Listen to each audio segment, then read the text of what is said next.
Hi, welcome to Mennonite Farmhouse. I'm Leanne, and if you're new to my channel, I do cooking and baking from scratch, canning and dehydrating videos. If that sort of thing interests you, feel free to subscribe to the channel, and if you find value in this video, hit the thumbs up. It really helps my channel to grow, and I sure do appreciate it. Today is a requested video on rhubarb bread. I commented when I first started YouTube and one of my other videos on a cooked bread that I just love rhubarb bread. And it's that time of year where you want to harvest it, and this is my first year for actually having rhubarb in my garden, so I'm excited. Did you know rhubarb is actually a vegetable, but we treat it like a fruit? I mean, we make jelly, we make crumbles, pies. Again, we also make barbecue sauce with it. One of these years, if I have enough rhubarb, I'll like to actually try Victorian barbecue sauce, which is in the Ball book, and it requires rhubarb. I think the tartness of the rhubarb is similar to an apple, so I would think that would actually give it barbecue sauce unique flavor. And if you like fruit in your barbecue sauce, I have a blueberry raspberry barbecue sauce filmed last year for you that I just loved with chicken wings and pork loin. So go check that video out and let's get started, shall we? You want to preheat your oven to 350. To make rhubarb bread, you'll need 1.5 cups of packed brown sugar, 2/3 cups of vegetable oil, a cup of buttermilk, 1 egg, a teaspoon of baking soda, a 1/2 teaspoon of salt, 2 1/2 cups of flour, and 1.5 cups of rhubarb. All you need to make buttermilk is a cup of water and 4 tablespoons of this buttermilk powder. Buttermilk will give your baked goods a tenderness to them, make them softer. I will leave a link in the description box for you to get your own buttermilk powder and your measuring spoons that I'm using here. Let's make some bread, shall we? Now you can do this as a loaf or a mini loaf or a muffin. Alright, so we're going to add our 1.5 cups of brown sugar, our vegetable oil, our egg,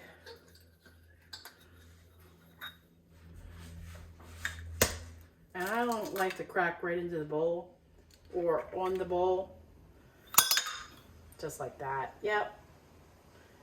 That way you don't get any eggshells in the bowl. And we're going to add our buttermilk. And I like to combine that first. You don't need a mixer for this. It's pretty easy.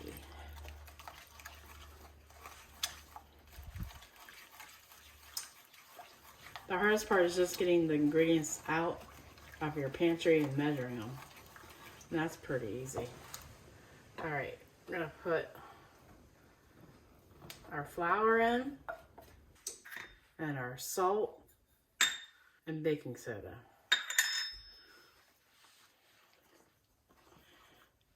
You know, when I'm watching YouTube videos on cooking something, they always say, why didn't I get a bigger bowl?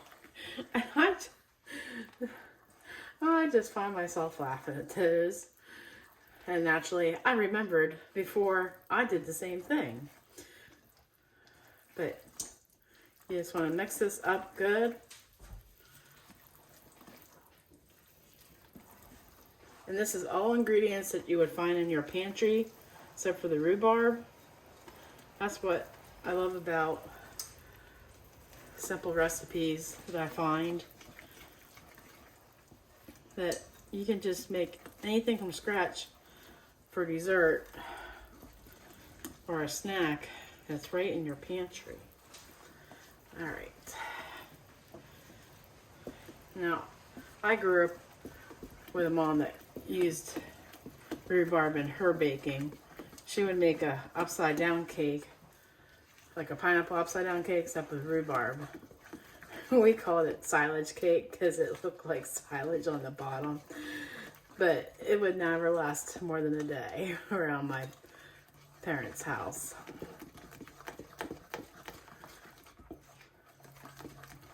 Alright, now make sure you get all those lumps out.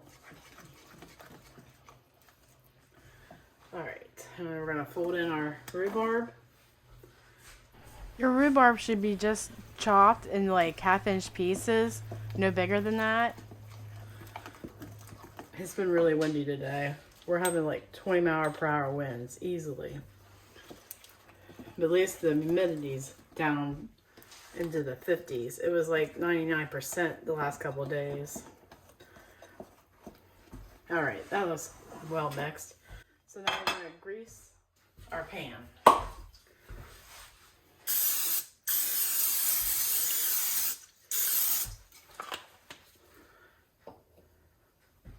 Make sure you have a rubber spatula standby. And you don't want to fill it no more than 2/3 full.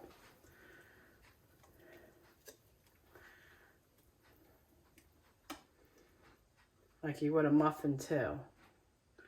And I have this handy dandy pan that I got from Ollie's for like $4.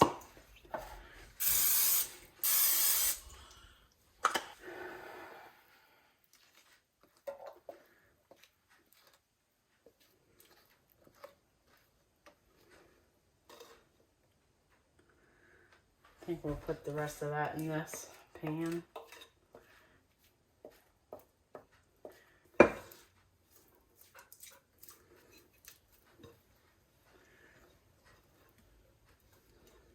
All right, this is gonna go right into the sink. All right, we are going to make a crumb topping for this. We're gonna do a 1/2 cup of sugar. And we're gonna measure out a teaspoon of cinnamon.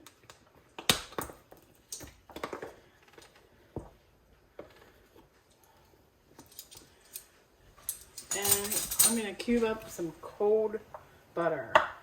I've tried this with softened butter and it just didn't have the same effect. So we're just gonna dice it up and put it in.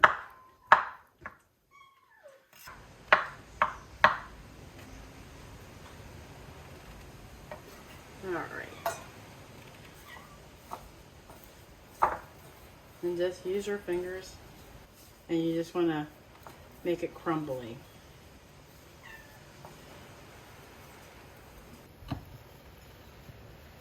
And we're just gonna add our topping to our bread here. Then we're gonna bake it in our oven for an hour. This one, I wouldn't bake no more than 45 minutes. All right.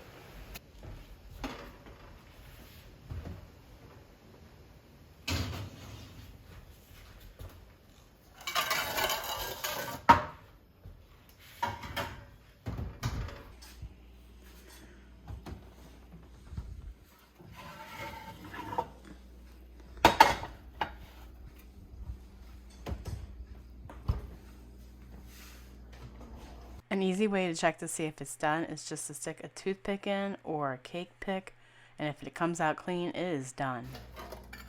All right, let's take this out of here. You should let it cool at least 5 minutes.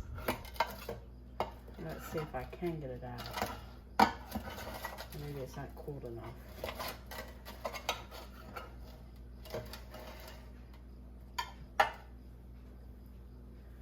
Huh, maybe not.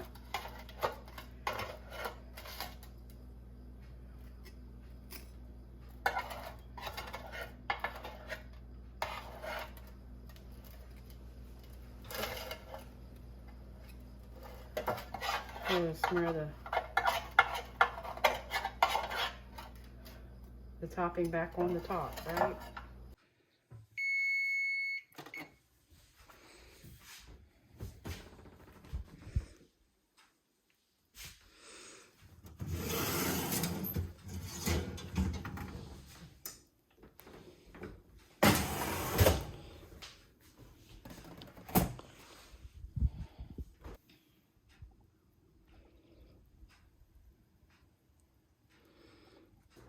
Since it's completely cooled, we're ready for our taste test. Or you can tell I'm excited. I put some butter on it just because butter's better. Just because everything's better with butter.